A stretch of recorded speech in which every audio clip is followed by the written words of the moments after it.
Holy fuck, welcome back to the No Business Talking Football podcast. It's a fucking honor to be here today. My boy Josh Dobbs, the alopecia assassin, the hairless hero, all these fucking names, I don't care what you call him. I said it on the last episode, I'll say it again. This guy's the next Patty Mahomes. He got put into a winning system, and he's winning. My man balled out. If he didn't have the arm, he was using the legs. Josh Dobbs for MVP and comeback player of the year, the alopecia assassin. But, Campbell, your Packers, nice victory against the Rams. You were at the game. What's the report? What's the boots in the ground report?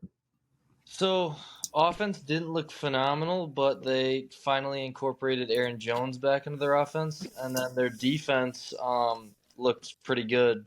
Granted, they were playing against a backup quarterback on a shit team, but I think Super Bowl is in sight. That's a stretch. It ain't no Minnesota Vikings. But hey, you were on the ground. I mean, what a great atmosphere, especially when they win, right? Yeah, for sure. It's like a close second to US Bank Stadium. Yeah, and it was kind of nice because Liam and Carter were kind of like was hammered. No, they actually somehow happened to be two wide open seats right next to them, so we moved up and went next to them. Yeah, nice. That's always a good bonus. For sure, yeah. All right. Well, you heard from our boots on the ground. Before we get too far into this podcast, the rumor on the street is that Grant Gerber has something he wants to show us. So, Grant, the stage is yours. Take it away. Thank you. I appreciate it. It's nothing real extraordinary. I just took a little bit of time, watched some film, did a little bit of research, the course. I think Campbell said it beautifully. Aaron Jones got 20 touches this weekend, and we saw what it does to the offense in Green Bay. Granted, it's just one game, and I think as professionals here, we gotta note that one game, although can be a glimpse of what a season might be, oftentimes, especially in the NFL, that is not the case. So shut your mouth with all this Joshua Dobbs shit. And also, I want to ask you a question first before I get into some of my presence, and maybe you could even say business as to what we're going to get here, because as we noted in the first couple podcasts, there is some business that I know about football, so that's what I'm hopefully going to share in a little bit here. But the rest of us what happens if the Vikings lose that game? Are we talking about how shit the sack was in the end zone, how the dude just couldn't move or didn't even have the right cadence down to start the game? Like, are we going to talk about all those other factors at all, or does it not matter because the win was won? Here's what we're going to talk about if they don't win that game. I don't like living in the if and when world because it's not the real world. But in this, we'll play out this scenario here for you. Essentially, you start off with Jaron Hall, the rookie or the backup. He's off to a solid start to the game. He goes like 7 for 8, something nice, something subtle. Starting to get comfortable, moving the chains. He goes out with a concussion. Josh Dobbs comes in. He's 3 days into our system, into our program. And all of a sudden, yeah, he makes a couple mistakes, but it's adversity. So you battle the adversity. You cannot, even if you lose that game, you don't blame it on Josh Dobbs. Because it's trade deadline was Tuesday. He didn't get there till Wednesday. That gives him Wednesday, Thursday, Friday, Saturday. He has 3.5 full days basically to learn the system. That's not enough time to learn a system, especially one as intricate as Kevin O'Connell's system. Totally agree. So you lose, you don't blame it on Josh Dobbs. You look at it, you say, hey, he's got talent. Once he gets comfortable in our system, there's a high chance he succeeds. You look at it, something like that. You try and be optimistic. Yeah. No, I think that's a great answer, and honestly surprising. But I think what's also noted about Josh Dobbs is he is coming from a pretty broke system in Arizona, and I think it'd be interesting to see what he can do in Minnesota. But what I wanted to highlight a little bit more, last week I talked a decent amount about what the Packers need to do, what I would like to see them do as a fan of the game, as a fan of Wisconsin football, which I'm not following the college per se, but always renowned for having a run game. So what I did was, even just last week, I looked at what was the difference between last week's game and this week's game. And we can start right away. Aaron Jones had double the amount of production. He got twice the amount of touches. I think it was 9 and 20 in comparison to last week versus this week. But then something else that I mentioned is they need to get in these under center formations and have him run the ball. Not on a shotgun where he's got 3 yards of steam. Run it out of what we are going to come to see. This is my first formation that I'm going to show you guys. I drew up little formation cards. So this formation right here, I think it's going to be backwards in the camera. But especially for our YouTube viewers, this might be nice. So this is like a Y bunch set here. And so what the idea is they have a tight end, and they also have another blocking tight end behind him in a wing set. And then what they also did is they took Christian Watson and tucked him behind that other tight end. So that opens up 3 automatic more gaps besides the 5 that they would have from the offensive lineman, which when you then give Aaron Jones 8 yards of steam, gives him 6 more options to choose from when he's running down the field. And he ended up scoring on it. And I think that's what they need to incorporate more often. So then further, I went and looked back at the first touchdown scored in the 2011 Super Bowl for the Green Bay Packers. And although the formation was a little bit different and it was a pass play, the idea and the formality of what I'm requiring for the Packers to do to turn around the season is at the heart of it. Now, the formations are going to look a little different because they have different personnel, because you have John Kuhn at fullback here. And you have a guy like Greg Jennings at the Z that you can split out here, and he was a great blocking receiver. But they have around the same depth. It's supposed to be 5 yards. And guess who this X is way out here? Jordy Nelson. Jordy effing Nelson. So what they ended up doing is they have a play-action pass, and they're rolling out to all this blocking side. It wasn't a huge, long boot, but it was a rollout. And they hit Jordy Nelson for like a 25-yard touchdown.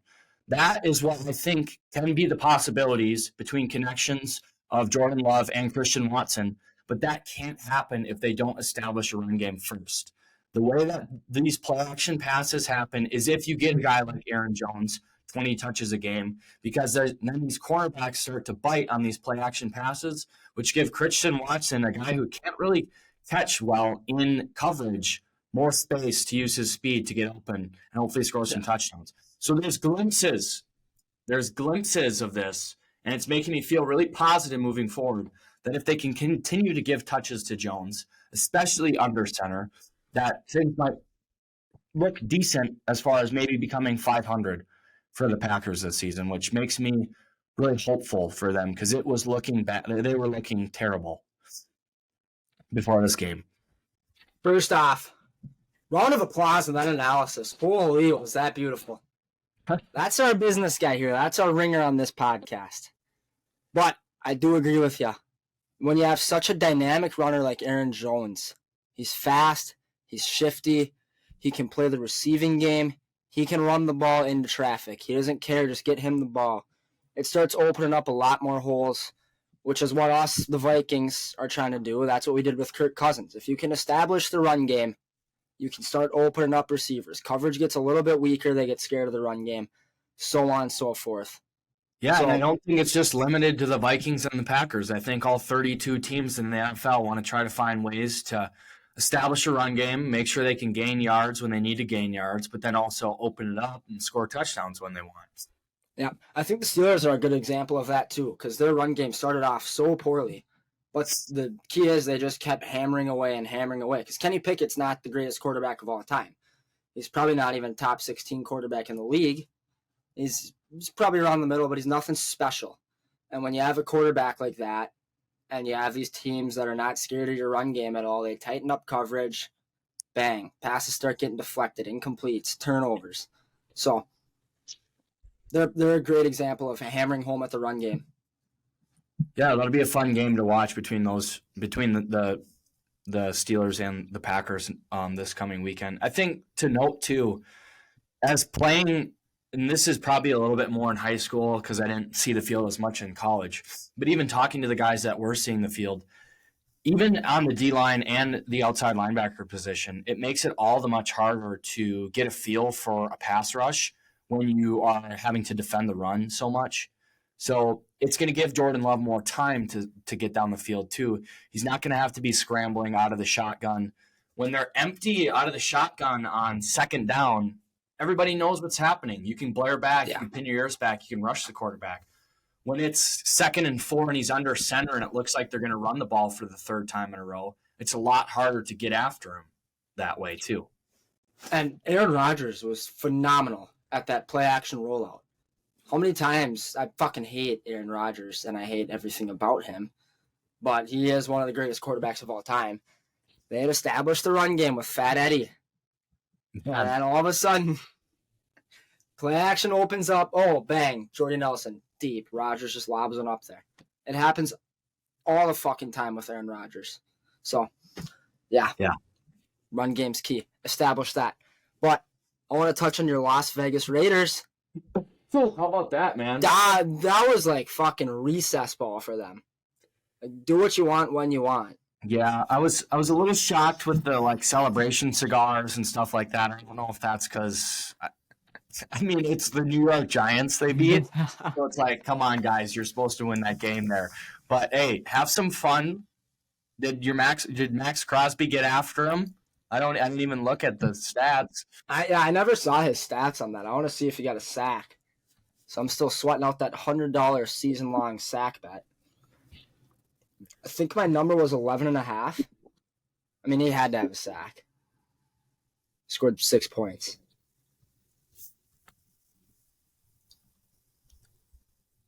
But we did see Daniel Jones get hurt in that one. So Yeah, he finally comes back. And what are they thinking? ACL? They're fearing an ACL injury for Danny Dimes. yeah. Well, Max Crosby didn't just have 1 sack. He didn't just have 2 sacks. He had 3 sacks in that game. Oh, come on, boy. They got to start calling this guy Sacks Crosby. Because he hums around the backfield. I did want to touch on the Raiders quarterback situation. Because throughout the year, we've seen glimpses of Aiden O'Connell coming in, whether Jimmy G was hurt or benched towards the end of the game. And granted, they're getting blown out in most of these games that he comes in, but he comes in, makes a quick drive down the field, puts up points. So to see him go out there and actually have a shot at a full game he impressed. The Giants ain't anything special, but their defense has been lights out as of lately. The last 2-3 games they played, they've been pretty nails defensively. Yeah. A team that nobody thought would put up a lot of points, put up 30 on them, so. Yeah, I think it's interesting. I heard just today, I was on social media, the Raiders got offered from the Jets to trade for Devontae, and they said, no effing way, man. I think that's a great decision. Although he might be a little bit unhappy with who his quarterback play is right now, that's a generational talent that you do not want to give up. You can't give him up. And, Packers fucked up giving him up. Yeah, I think they did. But who knows if he was going to stay. I mean, they didn't have the money for him. They had to pay Rodgers. I mean, are you going to take a Hall of Fame quarterback if he retired at the moment they decided to re-sign him? Or are you going to take Devontae Adams, who still has a lot to prove? Yeah. I mean, so they definitely made the right decision with Rodgers. But I don't know. They were getting him the ball. Aiden O'Connell was slinging it his way. It was clearly in the play call. And they fired the shitty fucking Josh McDaniels. I mean, that guy is so fucking bad at his job. Who was at the helm this weekend? I don't even know who took his spot. God, I think it was their quarterback coach. Interesting. Just an interim. It's crazy. I think the Raiders have been the one team in the last maybe 5 or 6 years that I think they've had 3 interim head coaches. Because Mr. Gruden had his whole scandal and had stepped out. Yeah, that was an interesting one. All right, the status report says it's Antonio Pierce, and he was the quarterback coach before becoming the head coach. So okay, good for him. Skip right past the offensive and defensive coordinator for that role. So that's pretty cool. Some other scores in big games around the league too. I mean, we got to talk Cowboys Eagles, right? Yeah, we could talk that one. I mean, America's game of the week comes down to the last drive. Cowboys are down 11 points, I think, before that. And here's where it gets interesting, because they go up. I think it might have been 16 at this point, or 17. They go up, they score. Dominant drive. Dak Prescott's going for 2 to make it a 3-point game. So, yeah, it would have been 11 points. He's going up to make it a 3-point game for the 2-point conversion. He scrambles outside. Initial review. He gets the pylon. Touchdown. Or 2-point conversion good. Second review comes in. He stepped out of bounds. Literally, like, the ball was this close to hitting the pylon and breaking the plane before he stepped out of bounds. Here's where it comes full circle, because it shouldn't matter. But all of a sudden, the last drive, there's like 47 or 52 seconds left, I think, after the Cowboys defense made a fantastic stop on the Eagles. Get the ball back, punt it away. Eagles took 3 penalties, sent them from their own, 17, I think, all the way to Philly's fucking 6-yard line. In 3 plays, they still have 30 seconds left on the clock. A couple more penalties pursue. All of a sudden, Dak Prescott gets sacked. He goes deep into a Philly territory. So all of a sudden, they're like, oh shit, we got to take a chance. They're running out of time. Here's where the 2-point conversion comes in. They're in field goal range the whole time. If they would have gotten that 2-pointer, field goal would have tied it, sent them to overtime. What a way to end the game of the week. Those 2 quarterbacks balled the fuck out. Yeah. Yeah, I had Dak on the old fantasy squad this week. He definitely contributed. It was nice to have him. Yeah, I saw you got a win. I saw me, you, and Cal Lacey all got wins, and we're all competing for that playoff spot out of our side. It's going to be close. It's going to be a tight one. And there is also, I didn't realize how we're only 2 games back, too. So, I mean, I know, we're so this close. league is up for grabs. It's anybody's ball right now. Hey, congrats on breaking your 5-game losing streak, too. Oh, man, felt great. Like I said, I'm taking a break from betting for a while. Just need to put more focus towards some other things in my life. And fantasy is one of those things, man, and it pays off. Yeah. I got offered a trade on Sunday while watching the Colts game. Jake Becker comes across the table offering me Jonathan Taylor for Michael Pittman straight up. I accepted that fucker so fast. 'Cause you know what I can do? I can go move Jonathan Taylor if I really have to and get 2 receivers that fill the hole of Pittman. Yeah. Think about going after JSN, Jackson Smith, and Jigba. Ooh, that's a nice one. He's been starting to break out a little bit. They're starting to get him going now, which is good to see because he had a lot of hype coming into the season, especially from Liam. By the way, he should be here in like 5 minutes. Do you want What's the up? Altoid? I want the Altoid. What do you want for him? Jonathan Taylor. Nah, Jettis is coming back. I have both of them. Hey, I just want to make it known you were chirping the Adderall capsule, the fucking 5-ANS capsule, in like the first half, like 0 catches, and then fucking 12 milli just goes out and balls out. He only had like 5 catches for 50 yards. Who cares? He was stimulated and the boys got the win. So I have a lot of stock in the Adderall capsule, even though I make fun of him. dude, he's so fucking good. Yeah, he is. Not only that, he's just a class act too. Was I delayed or were you like thinking about what I said for a long time? Oh, you lagged on me a little bit Okay, I there. was gonna say because you looked like you were like really confused at what I said when I thought what I said was pretty straightforward. No, you were like, I got a lot of stock in the Adderall capsule. Gotcha. So, well, Grant, what was that other game you wanted to talk about? The Germany game? Yeah. I think Did you watch it? A glimpse into some of the 2 best teams in the AFC over there. And I'm not sure if it was just an off morning, I guess you could say, for the Dolphins, but just a little lackluster in comparison to some of the games that they've been rolling up. So I could have sworn the Dolphins were winning that game by like 4 tutties. yeah. I mean, the Chiefs' offense has been nothing close to pretty, but their defense has actually been really good. And even, it shouldn't matter how good a defense is when your offense is as high-powered as the Dolphins. And what was that, the first time they got shut out in the first half in like 40 games? Is it? Wow. I don't Something even like know. that. You got Tyreek Hill, you shouldn't be getting shut out. So either way, I think there's a lot of doubt in the Chiefs just because they lost to the Broncos, but everybody has fluke games. You also got to think of the other side. Maybe the Dolphins had a fluke game. Cam, what are your thoughts on that game? They can't beat good teams. Dolphins, yeah. Yeah, what's crazy is they're 6-3. Yeah. That is so, yeah. They got off to such a hot start, too. It's really kind of eye-opening to see like how this league is panning out. I mean, Seahawks, I think they're 7-2. If They not, just got shit stomped by the Ravens. That was an annihilation. I don't know if you looked into that one, but I think it was like 37-6. And that was an absolute dummying. It was 37-3. The Seahawks moved to 5-3. The Ravens moved to 7-2. okay. I had that flipped in my head. I meant to say the Ravens. Yeah, I've got the Ravens as like a Super Bowl. They're like my favorite to win the Super Bowl right now. Yeah, I mean, when you think about the way they handle the Lions, and then the way they handle the Seahawks, which I still have a question mark on the Seahawks. I'm like kind of confused as to how they're.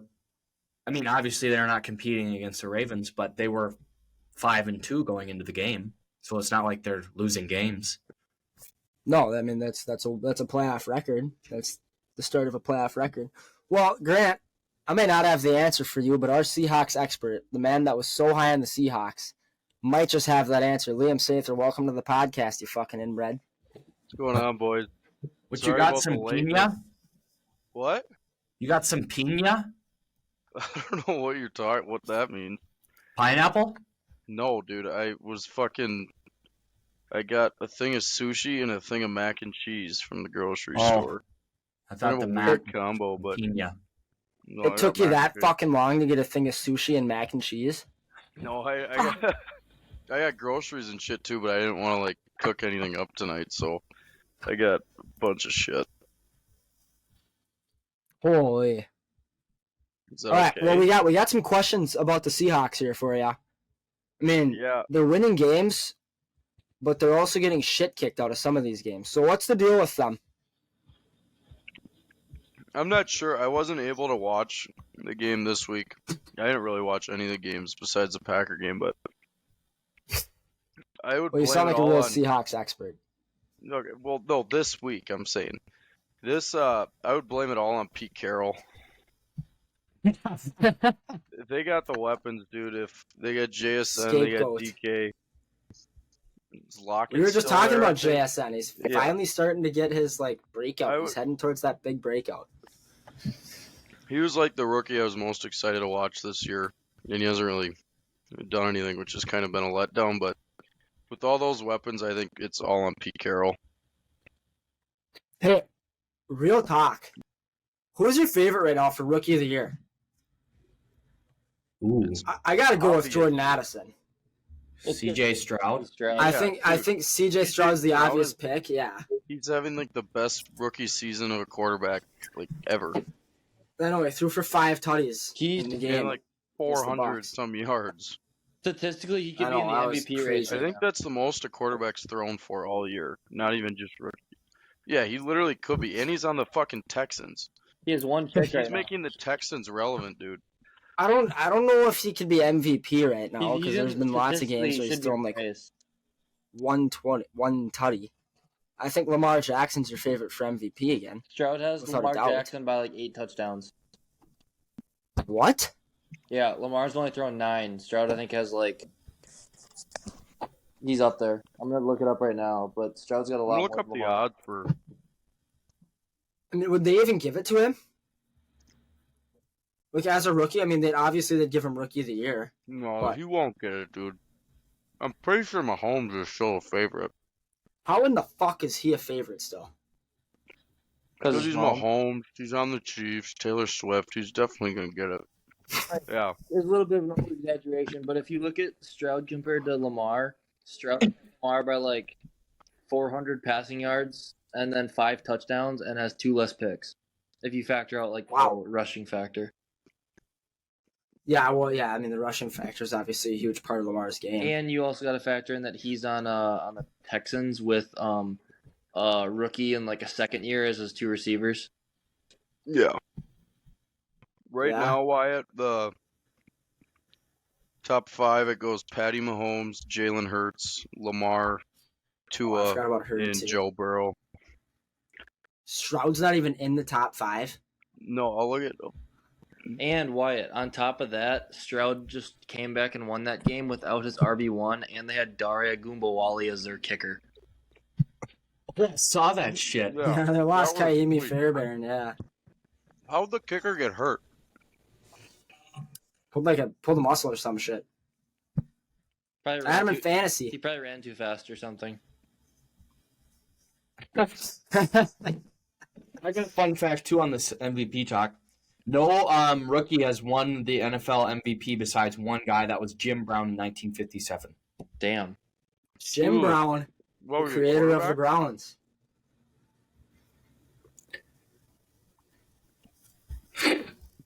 Anybody got an answer to that?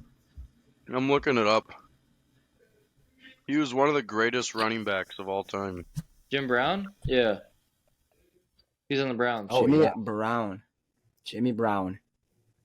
I Well, think that's an interesting fact right there. Jordan Love's probably like 6th in the MVP race. Where was Kirk Cousins? I mean, Hilarious. Well, Kirk's hurt now. Why? He's not gonna fucking win. I know, but he was probably up there before he got hurt because he was having a fucking Kirk phenomenal should year. have been. Kirk should have It was- won it, dude. Kirk deserves a fucking MVP. No, Let's put this He team will- on his back. We'll never win one. Let's at least get him a Super Bowl then. Who cares if he's not playing? Let's get him a Super Bowl. He's the nicest guy alive. I would put Kirk out of the top 5 right now. I'd probably put him. Personally, I'd put him right behind like Lamar. Yeah, maybe just because Lamar But brings I- that extra edge. Versatility. Yeah. Jalen Hurts though too, but is he really the MVP? I think the offensive line's the real MVP on that team. Yeah. Jason Kelsey don't for know. MVP. Why? I mean, Jalen Hurts would not be the same without that offensive line. I think what the Dobbs dude did this weekend shows how much of a system quarterback Kirk Cousins is. The alopecia assassin. They have 2 different styles. O'Connell had to adjust the playbook a little bit to fit him. He Just for wasn't that game, planning play for limits him the all system. week. Yeah. No, There's we a got lot to fucking adjust there. we got shafted That's a crazy dude. Every year and you still guys won. have, every year you guys have one win. That's just fucking insane. Listen, we just got quarterbacks and a team that wants it. They don't care how they get it. They don't care if they get it by the other team throwing the fucking ball backwards to their own end zone and giving them a safety. They don't give a That shit. happened.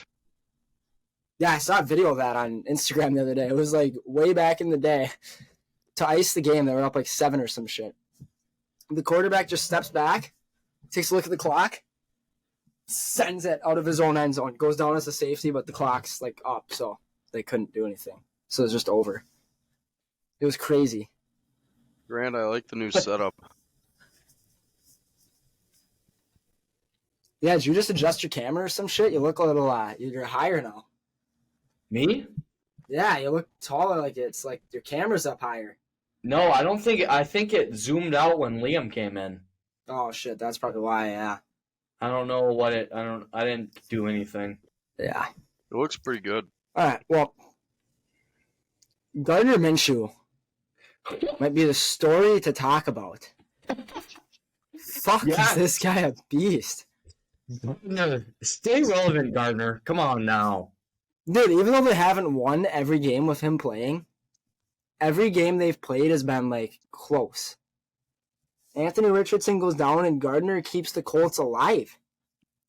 He's got him on his back right now. He's rallying the troops. I mean, yeah. Keep going. Keep going.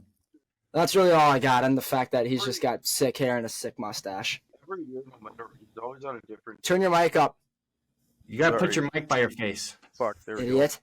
go. My bad. Every year he's on a different team, and their quarterback gets hurt, and he always comes in and performs, but he'll never get a starting job. He's meant to be a He backup. deserves one, bro. He's He like, deserves a starting job.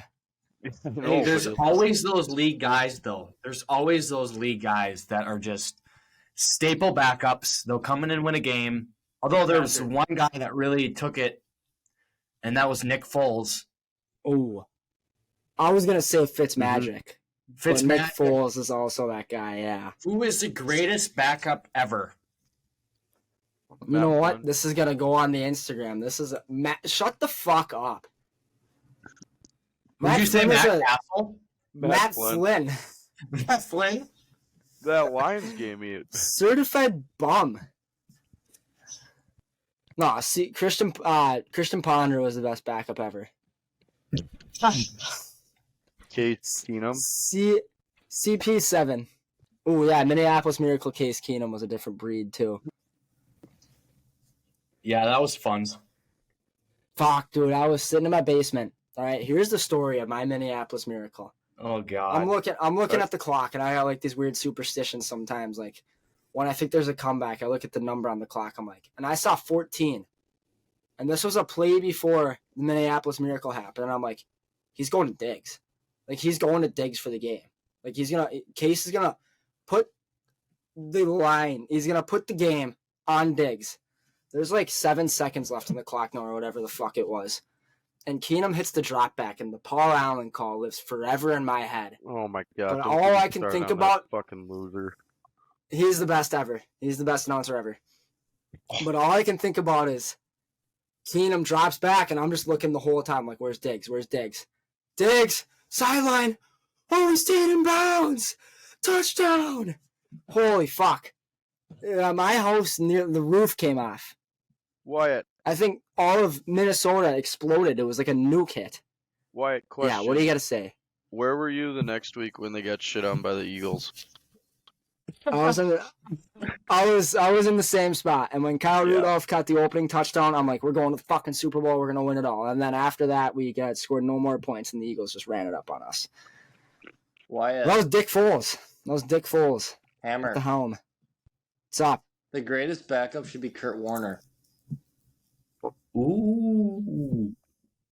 We've got a serious debate on our hands. This is gonna have to go to the There's no Instagram. debate. I don't think like Nick Foles or what's his nuts Minnesota Miracle compared to Kurt Warner.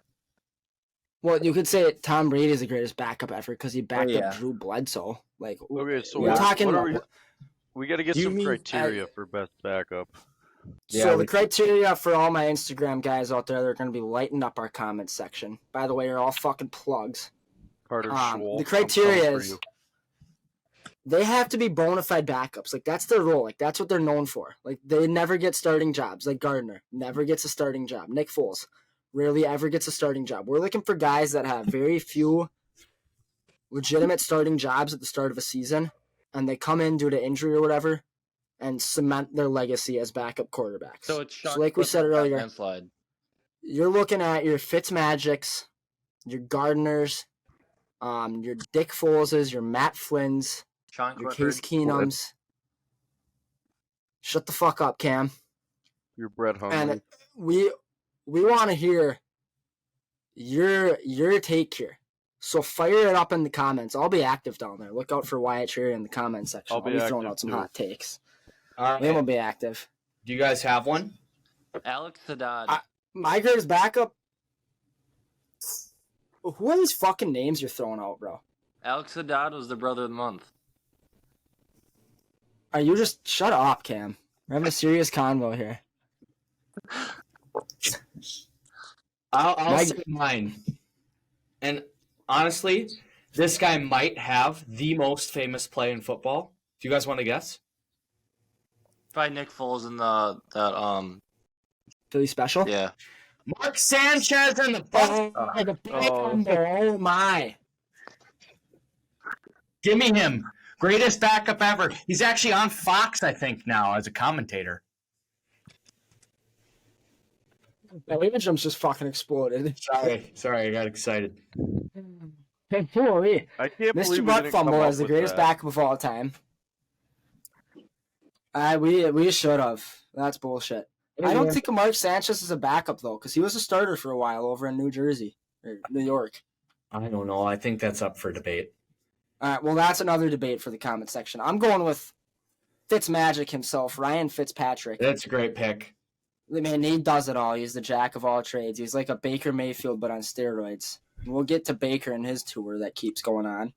Liam, who is your I'm going greatest Gardner backup of all Minshew, time? I'm going Gardner. He's just always ready. He might man. go down as the best mustache in the NFL of all time. Grant, Yeah, what's up? I have an honorable mention. Yeah. Do you guys want to guess? Can you give us a hint? Oh. Teddy Bridgewater, Teddy H2O. No, I don't know. I don't think I'm going to give you a hint. Wanna give it away? Kaepernick.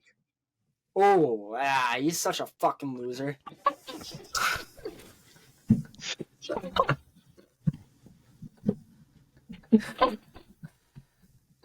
That dude would I do love how anything this to be dumb a backup in motherfucker.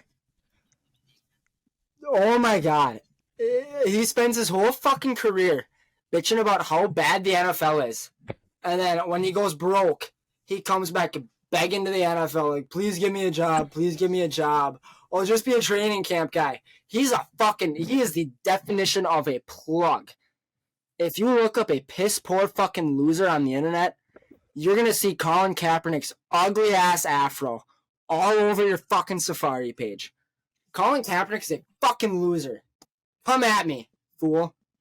Fucking Why, come you get gotta- some. You gotta clip that, man. I'm sorry. I didn't think that invoked that.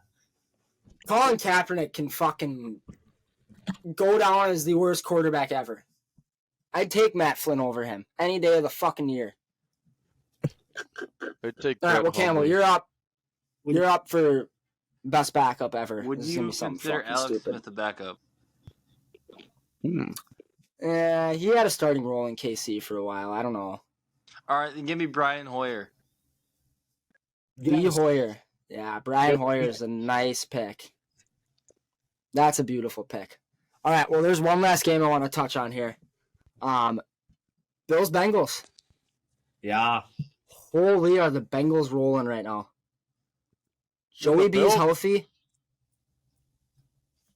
Yeah, I don't know what to say about them right now. I mean, they They're just not- are if getting the off season to ended, they wouldn't be in a playoff spot. they're getting off to horrendously slow starts. It's bad how bad their starts are to these games. And the Bengals defense is nothing to go home raving about. And the Bills, with how powerful their offense is, they should be all over a team like that, right out of the gate. But the Joe Burrow train's rolling. The Joe Burrow train's back. Watch out for those cigars, because he's coming for that Super Bowl this year, and I don't think there's anybody that can say otherwise. I mean, any thoughts on that game, gentlemen?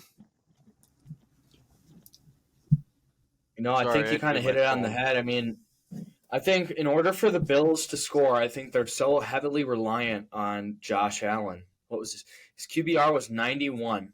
91 and a half. Oh, And that's just not going to get the job done for the way that they've needed him to get the job done.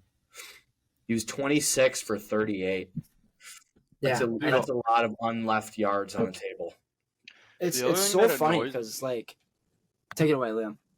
The thing that they don't really give it to Diggs as much as they really should. I mean, they have Kincaid and Gabe Davis, but Diggs is by far your best weapon, and they don't really use him as much as, like number one receivers like that should. I mean, Yeah. He's a top 5 receiver in the NFL. Look at what the Dolphins do with Tyreek. They just get the ball to him every time they can. yeah, same with the Like Vikings if and JJ. yeah, it's like if you get Diggs in slightly open coverage, even slightly contested, you should be firing a ball his way. But I think it's funny how they, at the start of the year, they talked about implementing checkdowns into Josh Allen's game and how they want him to stop taking those deep shots and throwing into traffic because of his turnover percentage. But even then, he's still like on pace to fucking finish the season with probably more turnovers than games played, especially interceptions. So you almost, at this point, the way your season's going, you have to let him just go back to playing the way he knows how to play, which is just get insanely fucking creative and throw the ball at Diggs whenever you have nowhere to go. Take that deep shot.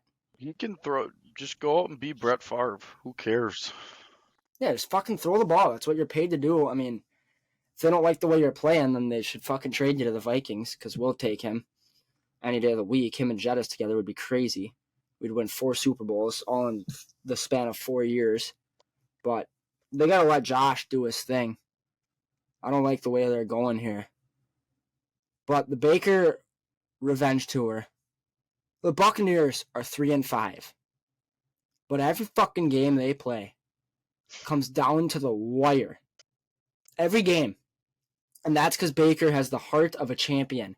He keeps his team in there every fucking game. How do you hate the guy? When you want How? Yeah, Baker's won back Well, all of his old haters. Baker's a fucking G, dude. He's a pimp. He's a textbook beauty.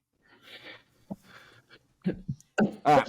Well, should we move into our probably least viewed segment, Jersey of the Week? It's our least viewed segment, huh? It's always at the end of the episode. I didn't even see any like cool jerseys this week, so. No, I was gonna say I didn't see normally that you'll see them all over Instagram too. Yeah. One of the teams, which I don't think Jersey of the Week should only go so far, but when you get shut out, I don't think it could be an option. But the Cardinals went all white. Those were kind of sick. But like I said, they got shit on, so it takes them out of the equation. They're an auto exclusion. Kyler Murray's supposed to play next week. Yeah. Oh. Imagine getting rid of Josh Dobbs, thinking he's the problem, and he gets shut out, and he goes and takes a win in Minneapolis after being there for 3.5 days. It was a fluke game, Wyatt. Calm down. They're a broken franchise, and we are a fucking successful franchise on the rise. You are the complete opposite of a successful franchise. You know what else is a broken franchise? Wyatt, what's the number one goal of an NFL team? Win a Super Bowl. You've never done that. You're not successful. Yeah, well, you're not even going to make playoffs this year, so pipe down. Well, cool. You'll make the playoffs and lose in the first round. And the Packers You are won't making make the playoffs. Yes, they will. No, they fucking aren't, dude. You gotta beat us. The schedule's pretty easy. Our schedule's fucking easy as piss, too. We got the Denver Cool, Broncos next week, I You think. have Joshua Dobbs, dude. He's not him. He had one good game.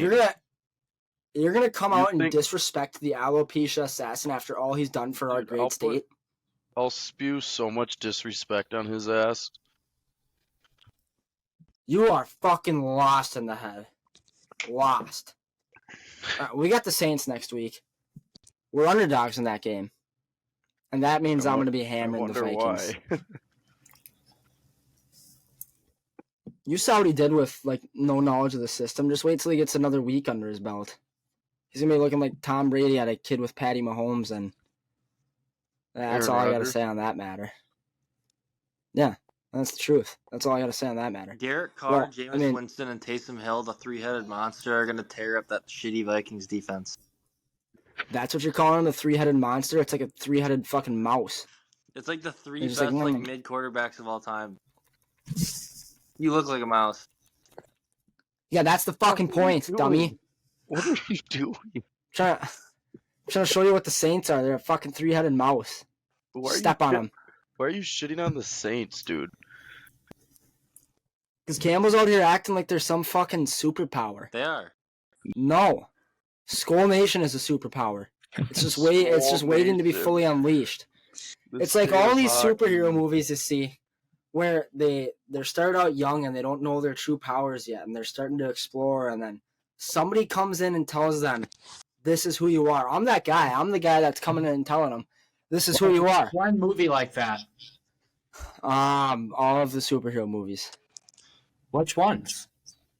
Which one movie is like that? Well, I started watching this TV series on Hulu. Shout out Hulu. Gangster ass streaming site. It's called Atlantis. It's a story about the old city and how it comes to be and the ruin of it. But there's this dude that comes in. So he starts out on like our Earth this time, and he's going down like in a voyage to find his dad's like crashed submarine. Truth be told, as you get farther into it, he's from Atlantis. Like that's where he was born back in that time, and he left that world to come to our world for protection. But he comes back trying to save the city. Either way, he starts off, he doesn't know his true powers yet. A lady comes in, tells him, "You are this guy. You are the savior." The Vikings are this guy. They are the guy that's supposed to save Atlantis. Would it make more sense? And if I'm you the were saying, like, motherfucker Josh that Dobbs comes that in. guy? Shut the fuck up. And I'm the motherfucker that comes in and tells them, "You're fucking born to save the state." So Minnesota, Josh Dobbs, my fucking hairless hero, the alopecia assassin, the fucking wizard of no hair. You are a fucking legend, and you are supposed to lead this team to greatness. So light it up, Minnesota. Light it Wyatt, the fuck up, because I'm here for it. I got two things. Hoorah. One, without high school hockey, your state would literally be known for nothing. Two, did you know Joshua Dobbs is a TikToker? Go check out his TikTok, dude. I just saw it on Twitter. That's a good look.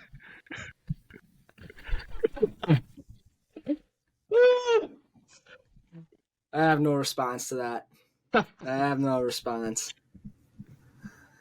I'm gonna pack it up. I'm just gonna be quiet the rest of this episode. I'm just fucking sit here and just know that my team is winning a Super Bowl. Hey, I know this ain't a hockey podcast, and I do run one of those that's like not really being ran at all. But I don't know if you guys follow it, but the San Jose Sharks No, I don't. are on track to be the worst NHL team in the history of NHL hockey teams. Have they not won yet? They have not won. There are individual players that have more goals scored than their whole fucking team right now. Oh, God.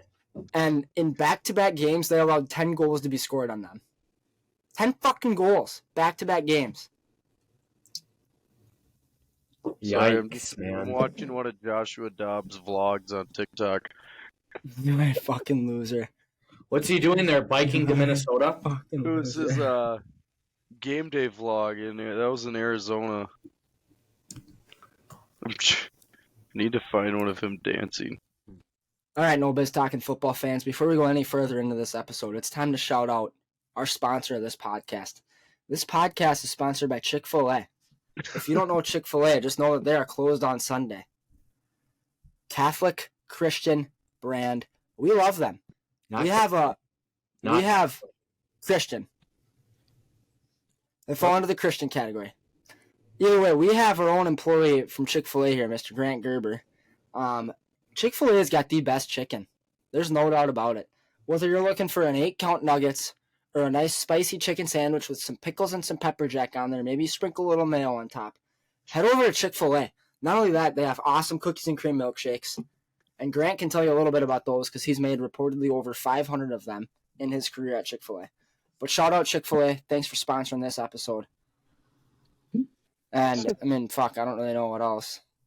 Something big just happened. What just happened? I think Campbell's roommate's got a Eckler Fortnite touchdown. dub. Oh. One of Campbell's roommates just busted from their circle jerk that happens every Monday night. Wyatt, how was you and Duff's virtual Fortnite date? Oh, the OG Fortnite's back. Dude, I've already you had got to- like 10 dubs on that game. Dude, I went out and I got back after the bar closed and fucking Marco and Lucas were online, so I ripped the game with them. Like 3:30. I was still online. I know. Dude, I we was tried up to to like get 6 you. o'clock that night. Players of the week? Players of the week. Let's get into it. Oh, who do we have last week? I had Joey B on back-to-back. I forgot who I had. I think I had Mike Evans.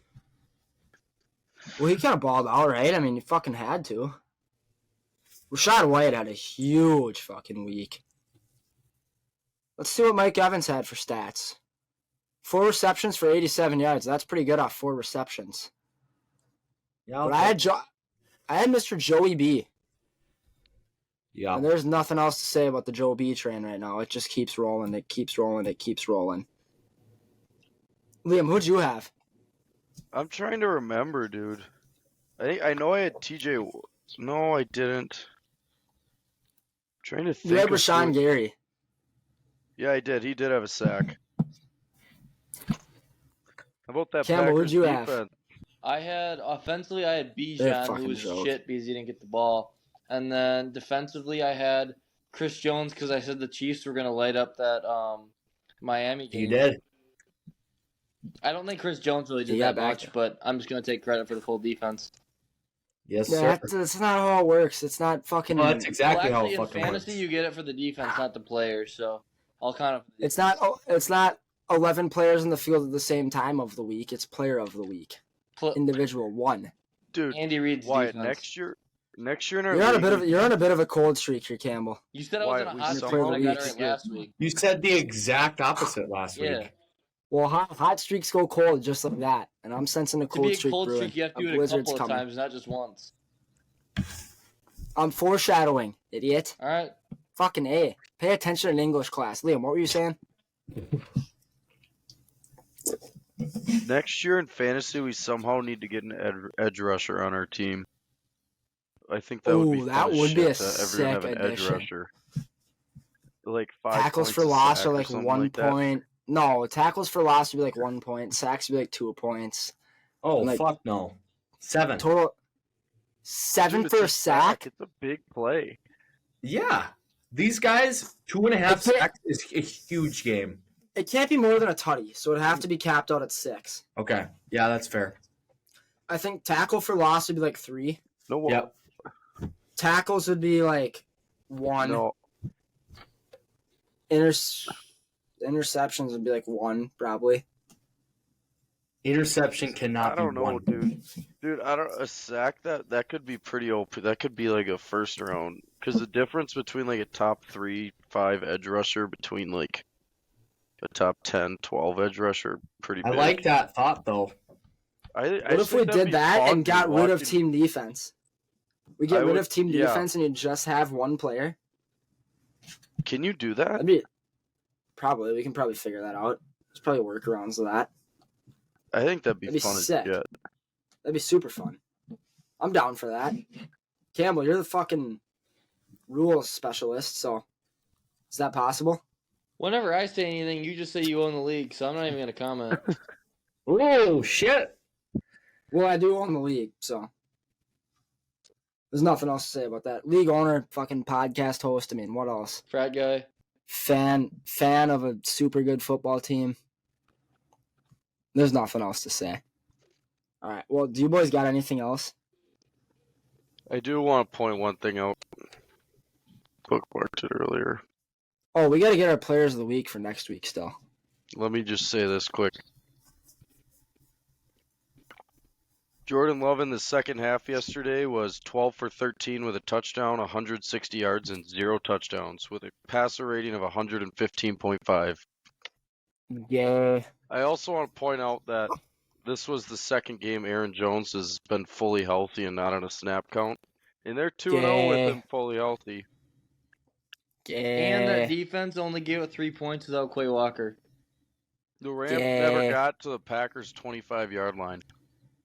Yeah. We keep talking about big Joshua Dobbs' only game of his life. Holy fuck. Listen to you two going back and forth, stroking off Jordan Love and Aaron Jones. Your hands getting cramped up yet? Fucking Dude, gripping that you went shaft on super a- tight or you went what? You went on a rant about how Joshua Dobbs is going to save Atlantis, but Atlantis is Minnesota. Your fucking throat's got to be sore. There's a little substance stuck back there. We don't have to talk about that Liam, though. you can't forget about the Alright, let's- Altoid, too. And Let's Oh, get yeah. it. both guys are the next patties. Let's shut the fuck up. Let's get into our offensive and defensive players of the week next week. I'm gonna start this off. My offensive player of the week. I'm going with the alopecia I could assassin. have guessed that. Josh Dobbs is gonna go for like 3 total tutties. He's gonna throw for like 200. He's gonna rush for probably 50. Where did he go to I might- college? No fucking clue. Literally no clue. All I know is Let's everybody's guess. gonna. Hey, let's everybody's Appalachian State. Do you think he's a Power 5? He's got to be. Yeah. I'm going to say something like Cam, do you know? Washington State. Campbell, do you know? How do you know? Okay, I now know He who it kind of is. stands out. Liam, what's your guess, Liam? Dude, I have no idea. I went with Appalachian State. Dude, It's Tennessee. Yep. He was a Tennessee Vol. Oh, Was shit. he? When? Yeah. So he had a future right out He of was the gate. like the guy right before Hendon Hooker. Interesting. Mm-hmm. All right. Well, for my defensive player of the week, dude, I can't think of any defensive players off the top of my head. This is so bad. Daniil Hunter. Well, I do DNs every fucking week. Well, you kind of got to. I'm going with Cam Bynum. I think Beasley's going to rob the fucking Powerhouse 3, whatever the fuck he called them, the Power Rangers. Three-headed snake. I think he's going to come out there and shit on them. The three-headed Gabos. I'm going with my boy Josh Dobbs, my boy Cam Bynum. It's Beasley time, baby. It's Beasley time.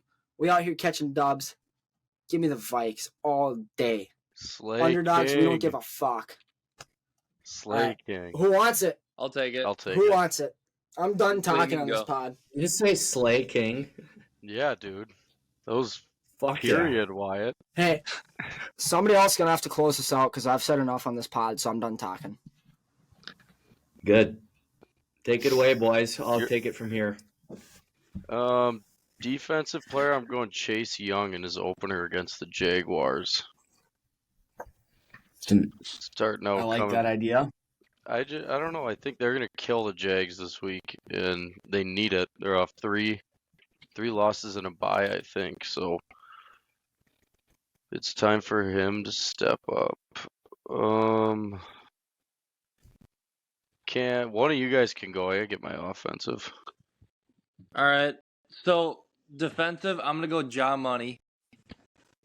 Yeah. I think he's gonna he's been kind of slow this year, but I think he's gonna kind of pick it up and he'll be him like usual. And then He's back on Sunday. Oh yeah, and then I thought you were done, Atlantis. The Atlantis King Wyatt.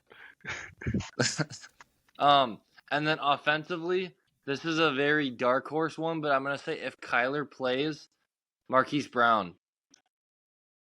Because if you look when Kyler and Marquise Brown have played together, like just those two, when D-Hop wasn't involved at like his time in Arizona, Marquise Brown was like a top 10, maybe even top 5 receiver.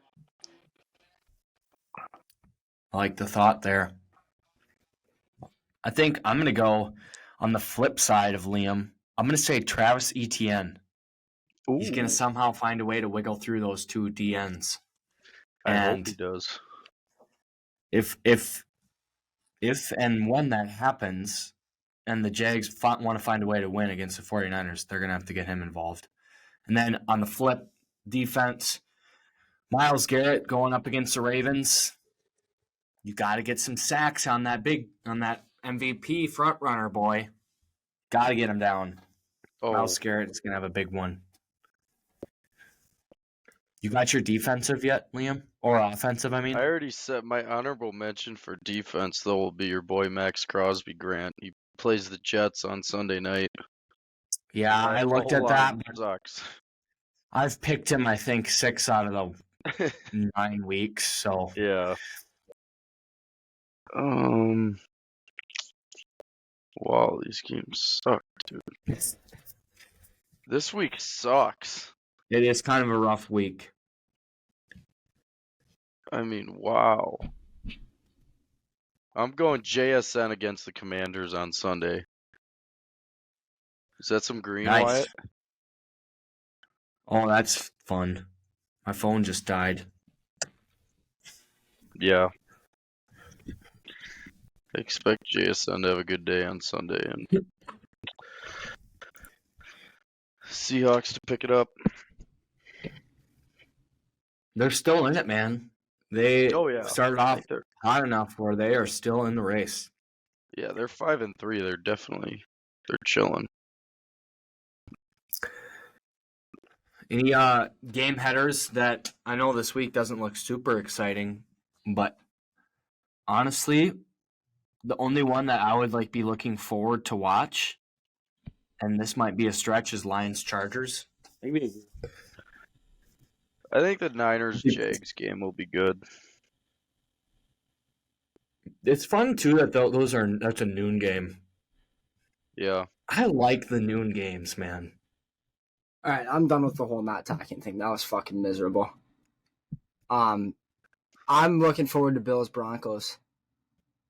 I know it's kind of a stretch because the Broncos are so fucking bad, but the way the Bills have been starting and the fact that the Broncos just trounced the Chiefs, I think there's a chance the Broncos pull that game off. Somewhere down inside me says the Broncos sneak that one out. In Buffalo, too. That's a game I'm looking forward to. Yeah, that'd be a big feat on their part if they can get that done. Huge. Dude, just pointing this out, the Cowboys are 16.5-point favorites against the Giants next week. Do you think they shut them out? I think there's a chance they shut them out. Who's the Giants' backup? Tyrod Taylor? He didn't even play, dude. It was like Daniel somebody Jones else tore his ACL for sure. played for them. Yeah, I'm going to look up who played for the Giants right now. It was... Who the fuck was it? Mark Sanchez. Butt fumble. He would get eaten alive by that defense. Nah. Let's see. Who is their guy? It was Tommy DeVito. You ever heard of him before? No. Nope. They're Never getting heard shut of out. him. They're putting up a goose egg. Cowboys defense is going to feast. All right. Well, I'm not closing this fucker I think out. that Browns I will stand really by that. good. Wyatt, it's your podcast. I will. I want to see if somebody else has the closeout material that I got. Unless you want me to. I can do it. I can do it. Well, let's see what you got. Let's do a little test run. We'll keep this in the final cut. We'll see who has the best closer. And do you want me to go any specific direction on it? Do you want me to Just- end with an ad read? Do you want me to end with a hype up? Like, It's up to you. there's levels It's to it, man. and you're gonna pick the levels. I want to see what kind of potential we got in this room. Okay. It's like... Everybody, thank you for listening to episode 12 of the No Biz Talking Football podcast. Next week, I don't want to hint at it too much, but exciting stuff coming to the fold of this podcast. We're upping the game, okay? So make sure you tune in next week. Get all those notifications on. Engage in our polls. And listen, if there's something that's constant in this podcast, it is the love between these brothers in this circle. And we want to make sure that you are feeling that extension of it. So if you are not feeling that extension, you know how to hit me up. I've been getting emails from all you guys. It's been awesome to interact with the fans back and forth a little bit. But I want to continue to expand the circle of the No Biz Talking Family Football Podcast. I think we should put the family in there, by the way. And we just hope that everyone has a blessed week. We cannot wait to continue to expand this family, and we'll hear from you all soon.